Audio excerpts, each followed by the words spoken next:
भारत की होनहार बेटियां लगातार पूरी दुनिया में अपना जलवा बिखेर रही हैं। इसी कड़ी में अब पहली बार भारतीय वायुसेना की महिला फाइटर पायलट देश के बाहर होने वाले हवाई युद्धाभ्यास के लिए भारतीय दल का हिस्सा बनेंगी। देश की पहली 3 महिला फाइटर पायलटों में से एक स्क्वाड्रन लीडर अवनी चतुर्वेदी युद्धाभ्यास के वीर गार्जियन में भाग लेने के लिए जापान के एयरबेस रवाना होंगी। तो इससे आप समझ सकते हैं कि किस तरीके से भारतीय बेटियां पूरी दुनिया में देश का मान बढ़ा रही हैं। इससे पहले फ्रांसीसी वायुसेना के अलावा भारत आने वाली विदेशी सेनाओं के दलों के साथ इन महिला पायलटों ने युद्धाभ्यास में भाग लिया था।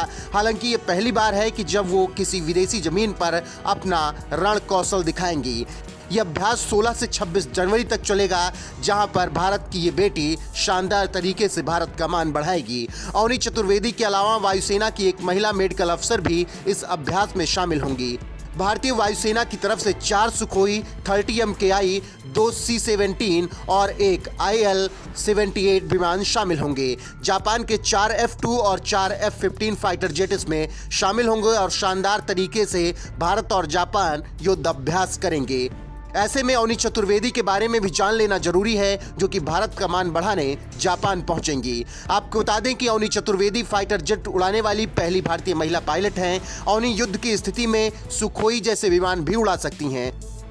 वो सफेद शेरों की नगरी रीवा से हैं। अवनी के पिता का नाम दिनकर चतुर्वेदी है और वो मध्य प्रदेश सरकार के जल संसाधन विभाग में सुपरिटेंडेंट इंजीनियर हैं, जबकि उनकी मां एक हाउसवाइफ हैं। उन्होंने एयरफोर्स में शामिल होने से पहले तेलंगाना के डूडिगल में वायुसेना एकेडमी से ट्रेनिंग ली थी। ये ट्रेनिंग 6 महीने की थी। उन्होंने 2019 में विनीत छिकारा के साथ शादी की। विनीत छिकारा भी भारतीय वायुसेना में फ्लाइंग लेफ्टिनेंट हैं। तो इससे आप समझ सकते हैं कि किस तरीके से मध्य प्रदेश से निकलकर भारत की बेटी अब पूरी दुनिया में देश का मान बढ़ाने वाली है। और अवनी चतुर्वेदी शानदार तरीके से जापान में होने वाले युद्धाभ्यास में भाग लेंगी और वहां पर भारतीय तिरंगा वो बुलंद करेंगी। फिलहाल अवनी चतुर्वेदी की इस सफलता पर आपका क्या कुछ कहना है? अपनी राय कमेंट कर हमें जरूर बताएं। 230 MKI is a all-weather multi-role aircraft and is capable of carrying out both air-to-surface and air-to-air combat missions simultaneously.